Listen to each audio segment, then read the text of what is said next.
Na zboru, ki ga je sklical župan Alojzij Muhič, so krajani vnovič poudarili, da njihove pripombe niso bile upoštevane in da so odločno proti izgradnji vzhodne štiripasovnice.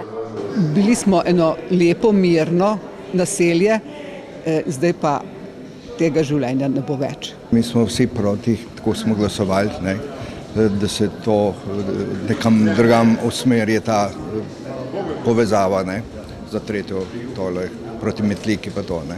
Župan Alojzij Muhič je povedal, da sprejeti sklep že lahko pomeni konec projekta tretje razvojne osi mimo Novega mesta. Slišali smo, kaj je volja ljudi.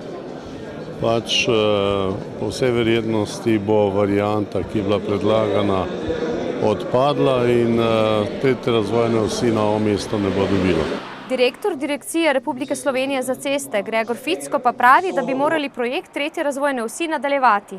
Jaz se bojim, da krajani seveda ne morejo reči, da te ceste ne bo. Pa tudi mislim, da ta sklep danes, ki je bil izglasovan, je malo nesrečen. Cesta vsekakor bo. Mi bomo pa poskušali še na teh nekih podatkih, ki smo jih pač danes dobili tukaj z publike, tistih koristnih, pogledati, kaj tukaj eventualno se še da narediti in seveda potem bo potrebno sprejeti odločitev. Krajani bi podprli predlagano različico trase, a pod določenimi pogoji, pravi predsednica sveta krajevne skupnosti Dragica Nenadič.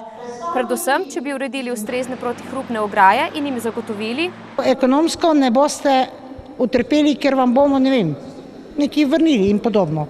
Ne vem kaj. Drugo, od tega boste imeli gospodarski efekt. Ne mi ga povejo. Kakšen gospodarski efekt? Kako bodo ljudem ponudili nadomestne gradnje, nadomestne hiše in kje? Dialog v prihodnje je možen, dodaja Nenadičeva. Ne pustijo pa se podcenjevati. Doslej namreč, kot poudarja, niso dobivali odgovorov na svoje vprašanje in pripombe.